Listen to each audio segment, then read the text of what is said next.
রাশিয়ায় আগামী 4 বছরের মধ্যে ন্যাটো জোটভুক্ত দেশগুলোর উপর হামলা চালাতে পারে বলে হুঁশিয়ারি দিয়েছেন জার্মানির প্রতিরক্ষা প্রধান জেনারেল কার্স্টেন ব্রয়ার। তিনি বলেন, পরিস্থিতি যেদিকে যাচ্ছে তাতে ন্যাটোর সদস্য রাষ্ট্রগুলো এখনই প্রস্তুতি নিতে হবে। রোববার রাতে বিবিসিকে দেওয়া এক বিশেষ সাক্ষাৎকারে জেনারেল ব্রয়ার বলেন, রাশিয়া প্রতি বছর বিপুল পরিমাণ সামরিক সরঞ্জাম উৎপাদন করছে। তার দাবি, মস্কো বছরে প্রায় ১৫০০ যুদ্ধ ট্যাঙ্ক তৈরি করছে, যার বড় একটি অংশ ইউক্রেন ছাড়াও পশ্চিমমুখী মজুতে সংরক্ষিত হচ্ছে।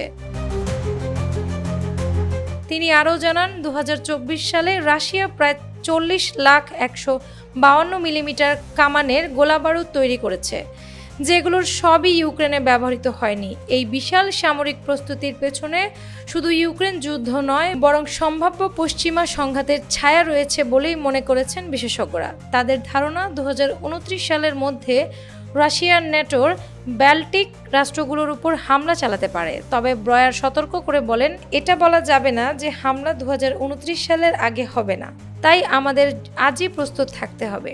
তিনি বলেন, সবচেয়ে বেশি ঝুঁকির মধ্যে রয়েছে সুয়ালকির গ্যাপ, লিথুয়ানিয়া, পোল্যান্ড, রাশিয়া ও বেলারুশ সীমান্তবর্তী এই অঞ্চলটি ন্যাটোর জন্য কৌশলগতভাবে অত্যন্ত গুরুত্বপূর্ণ। ব্যাল্টিক রাষ্ট্রগুলো রাশিয়ার একেবারে কাছাকাছি। সেখানে গেলে বোঝা যায় কী ধরনের নিরাপত্তা উদ্বেগ তারা প্রতিনিয়ত অনুভব করছে। তিনি অভিযোগ করেন, রাশিয়া ইউক্রেন যুদ্ধকে বৃহত্তর ন্যাটো রাশিয়া সংঘাতের একটি অংশ হিসেবে দেখছে। তারা ন্যাটোর প্রতিরক্ষা ব্যবস্থায় দুর্বলতা খুঁজে বের করার চেষ্টা করছে এবং বারবার তা যাচাই করছে। উদাহরণ হিসেবে তিনি বলেন, ব্যাল্টিক সাগরের নিচ দিয়ে যাওয়া কেবল সংযোগ হামলা, ইউরোপের গণপরিবহনের সাইবার আক্রমণ এবং জার্মান পাওয়ার প্ল্যান্টের ওপর অজ্ঞাত ড্রোন উড্ডয়ন এসবই রাশিয়ার কৌশলের ইঙ্গিত দেয়। ন্যাটো জোটে হাঙ্গেরি ও স্লোভাকিয়ার রাশিয়াপন্থী অবস্থানের পরও ঐক্য বজায় আছে বলে দাবি করেছেন জার্মান প্রতিরক্ষা প্রধান। তিনি বলেন, ইউক্রেন যুদ্ধ শুরুর পর ফিনল্যান্ড ও সুইডেনের ন্যাটোতে যোগদানের মাধ্যমে আমরা এক নতুন ঐক্যের সাক্ষী হয়েছি।